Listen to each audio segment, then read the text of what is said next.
Contrary to what you're seeing on the media, South Africans are not xenophobic.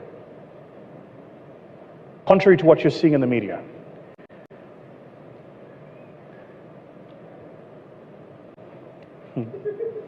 Now, that statement sounds a blasty statement, especially because of some of the things you would have seen online. I'm not saying that there are no xenophobic people in South Africa. That's not what I'm saying. I'm simply saying the entire nation is xenophobic would be missing the point. There are 65 million people in South Africa. We have 11 official languages. We're one of the most diverse societies in the world, and even though that is the case, we get along with most people. If you go and look at the largest companies in South Africa and the CEOs or boards of those companies, you will find that the CEOs or boards or C-suite executives are many people from the rest of Africa. So I think I felt that it was important for me to say that. The second point I want to make is this. I think that there is an agenda to turn us against each other. And I think we feed that agenda when we feed the noise and the fire. And so what I'd like to think we can do is to reach across the divide, have actual conversations, understand what's happening, as they say in Kenya, qua ground, on the ground, so we can find each other.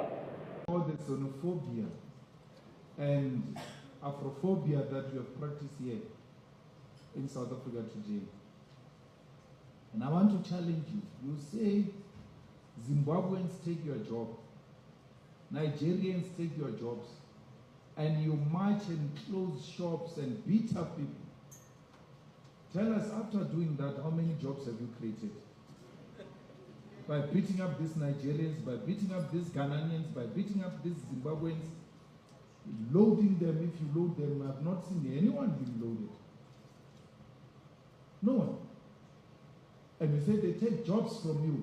You have beat them up, you have taken them out of the country. How many jobs have you created after that? Because the battle should be about jobs. You beat people because they took your jobs.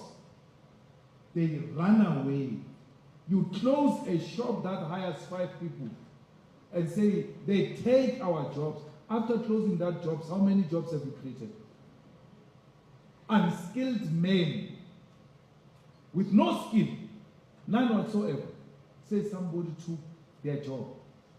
The only skill they know is to drink Intelis, Impesu, and all of that nonsense, and want to pretend like they are revolutionary as it were.